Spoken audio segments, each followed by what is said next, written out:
So what is the I Ching? You begin with the self-created, self-birthed singular divinity, or the Tao, and from that singularity came a binary, yin and yang. Fundamentally, according to the cosmology of the I Ching, the universe is made up of nothing more than ones and zeros, a binary code, yin and yang. Yin and yang interact with one another to form four different states of energy, where yin is absolute or it is changing into yang, and yang is absolute or it is changing into yin. When you learn the yarrow stock or coin toss divination methods later in this course, the significance of these four states of changing versus unchanging yin and yang will come into play. When yin and yang merge to form trinities, these trinities are called trigrams or gua. Yin and yang as a binary, through mathematical permutation, can form 8 trinities, which are the 8 trigrams of the bagua.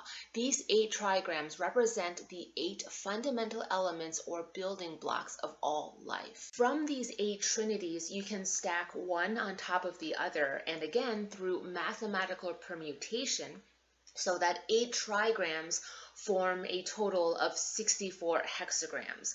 Collectively, these 64 hexagrams represent the collective consciousness and this idea that space-time is non-linear and multidimensional, beyond 3 dimensions. Using Jungian theory, the 64 hexagrams are the signs and symbols of the collective unconscious. It's a representation of the Akashic records, a key to accessing the Akashic records, if you will, because through these 64 hexagrams, you can access any point in space and any point in time because space-time is non-linear. Each hexagram is a narrative, a picture story that is prophetic and expressive of one out of 64 states of change in this universe. When you can understand a particular state of change, meaning one of the 64 hexagrams, then you understand how to control that manifestation. So each hexagram is about both a natural organic state of change, but also a revelation for how a practitioner can attain control over that specific state of change. To illustrate the principle of a hexagram, we'll use an example, hexagram 1, heaven. Remember the binary code, the ones and zeros, or yang and yin, that make up the matrix of this universe. Let's start with yang. Yang can either mate with yang or yang can mate with yin. Let's talk about what happens when yang mates with yang. A plenary or unchanging line is formed. Plenary yang, as the compound binary, can either mate with yin or it can mate with yang again. Let's say it mates with yang. Now you have a trigram, one of the 8 fundamental building blocks of the universe, and that trigram here happens to be heaven. Heaven as a trigram can mate or compound with any of the 8 trigrams. Let's say that heaven mates with itself and compounds atop itself to form a lower trigram, heaven, and an upper trigram, heaven. The 6 lines together form the very first hexagram of the I Ching. Each line, as it builds atop the other, the programming of the code, is the equivalent of a picture story, a narrative, a parable. And to give an analogy, it's like how you look at a website. You see images and text that together tell a narrative, but to create what you see on the screen, you begin with computer code. The 6 lines of the hexagram represent that code for the universe. Hexagram 1 is heaven, its intense radiance, luminescence, and the epitome of yang energy or divine yang.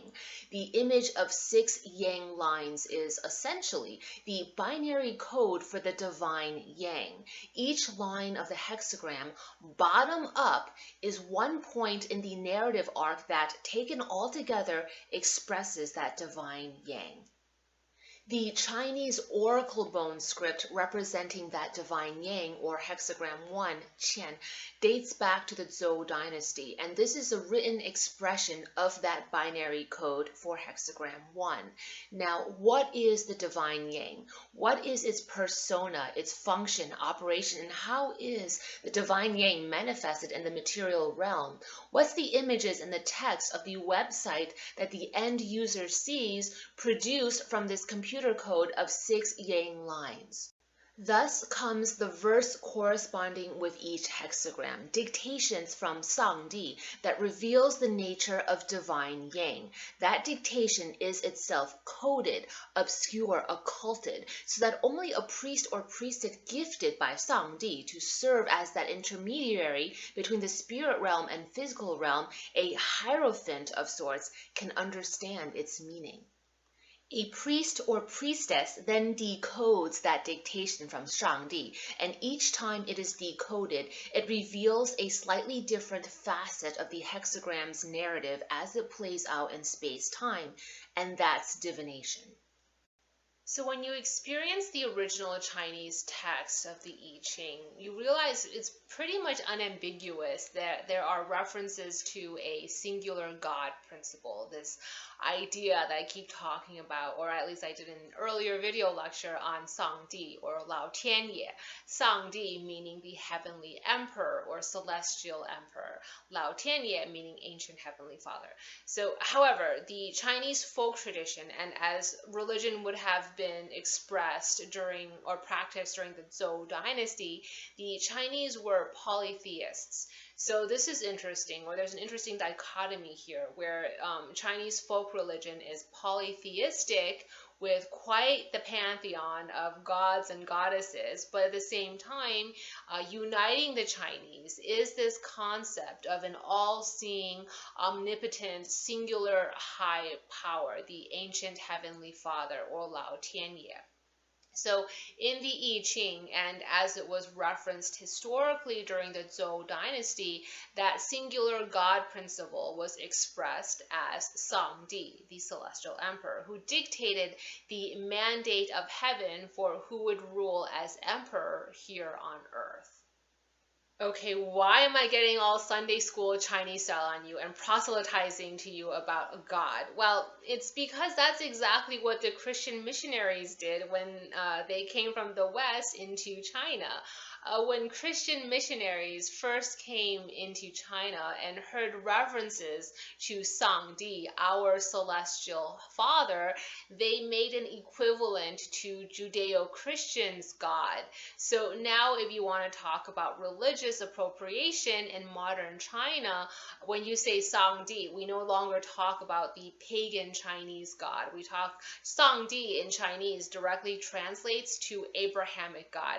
Sangdi means the Christian God now because of what the Western Christian missionaries had done. They sort of appropriated the concept of Sangdi from the I Ching, from the Zhou dynasty, from the Chinese pagan polytheistic pantheon, and equivocated it and made the equivalent to the Abrahamic God or Yahweh, Jehovah. So again, even though for the longest time throughout history, pretty much out predating the Christian concept of God by at least 10,000 years, if not more, we had the pagan reference to Sangdi as our monotheistic God. Yet the Christian missionaries, such as Richard Wilhelm, who, if you aren't familiar with that name already, is the author of the most famous Western translation of the I Ching Book of Changes, came into China to evangelize the Chinese. Some missionaries, like Richard Wilhelm, took to the I Ching quite quickly because it seemed to be in alignment with their Christian faith. Here's what's interesting about the I Ching system. No matter what your background is, the I Ching seems to fit into your point of view. Western occultists like Aleister Crowley and many others often found themselves taking to the I Ching like fish to water. Carl Jung also took to the I Ching and found it to be accurately expressive of his psychoanalytical perspective. Even though the I Ching is, for all intents and purposes, as we've now discussed, occult. It's all about divination. It's even fortune telling. It's about soothsaying, ceremonial magic, and everything that you would think Christians would stand against. Yet Christians often take to the I Ching because they believe that the I Ching aligns with Christian mythos because of those references to Sangdi, or the celestial emperor. Another example, I Ching and Confucianism came together and were quite the power couple throughout most of Chinese history. Legalism, which is another Chinese philosophical thought, was also believed to be revealed through the I Ching. I Ching and the Tarot, I Ching and Western astrology, I Ching and Chinese astrology. There's just something artfully universal about the I Ching that does seem to transcend space-time. All right. Now let's talk about the translation of the I Ching into, or the transmission of the I Ching into the Western consciousness.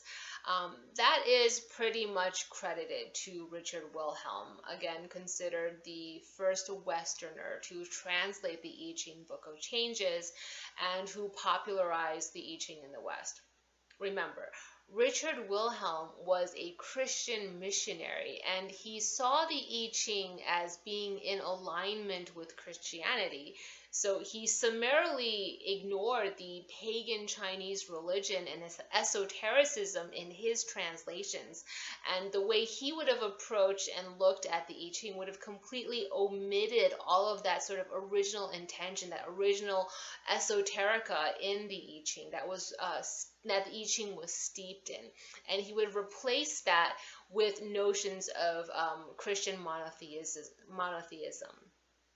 Now, is the I Ching philosophy? Yes, but to leave it as that is to actually accept the Western Christian evangelized view of the I Ching, which, by the way, at this time, most Chinese contemporaries buy into as well because of imperialism.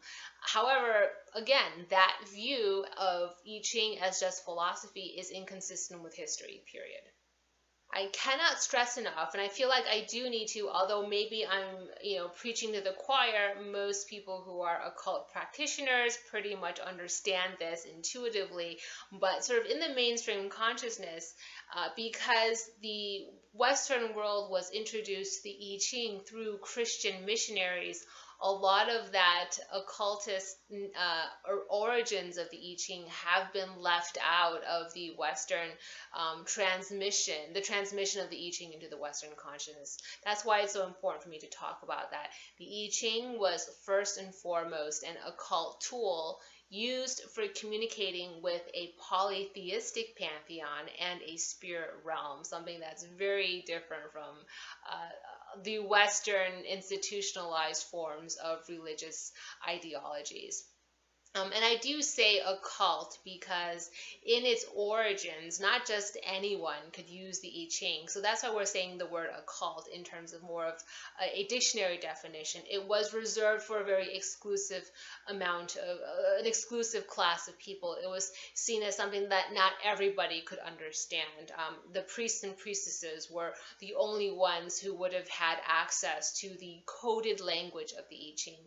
So the I Ching was considered hidden knowledge. It was intentionally coded and obscure. Even today, you can be fully literate in Guwen, the form of Chinese that the I Ching is written in, and you still wouldn't really be able to comprehend all of the verses. The verses are, by their nature, written in a code that not even native Chinese people can necessarily understand. It is something that is occult. In other words, you had to be a practitioner of craft, first and foremost, for the I Ching as a divinatory tool, I believe, to be powerful in your hands. Is the I Ching just a book of philosophy?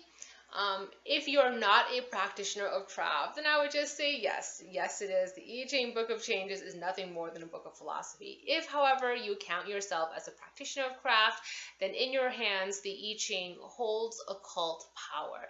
It's a skeleton key for unlocking all the mysteries of the universe.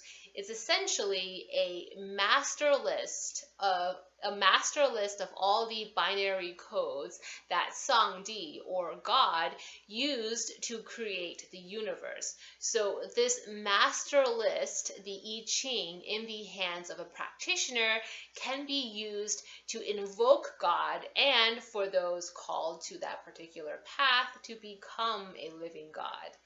But okay, wait, hold up. Let me take a few steps back before I lose half the people watching this video lecture right now. I said earlier that no matter what your perspective or personal gnosis is, you're going to find the revelations of the I Ching to be resonant with your path. That's the brilliance of the I Ching. So since this course is called I Ching and the Practitioner, all I'm saying is the I Ching, if you really study it objectively, it is expressive equally of both the left-hand path and the right-hand path. You can read the I Ching and declare that it's about submitting to the singular God principle. And there is a lot of text in there about submission to God. And you can say that it's very, very Confucian, and it's all about knowing your place in the hierarchy of things, and that is true. But at the same time, you can read into the I Ching the same exact text and declare that it's all about the epitomic heights of self-empowerment, because there's so much instructional value on how to seize control, how to change fate, how to modify fate, and it's called the Book of Changes, for crying out loud. When I say I Ching and the practitioner, a practitioner can be someone who seeks divine omens and listens or yields to those divine omens. If that's your path, then the I Ching as a divinatory tool facilitates communion with God. It facilitates communion with that sense of divinity, and it does send to you the omens for you to listen to so that you can walk a path in alignment with the path of God. A practitioner can also be someone who seeks to change nature, to control nature, and in that sense, to invoke the powers of God. And if that's your path as a practitioner, then the I Ching is a playbook written by the divinities that contain all the codes for programming the various facets of nature. And therefore, the Book of Changes can be read as a grimoire, where each hexagram is a key or a binary code for harnessing a specific natural force in this universe.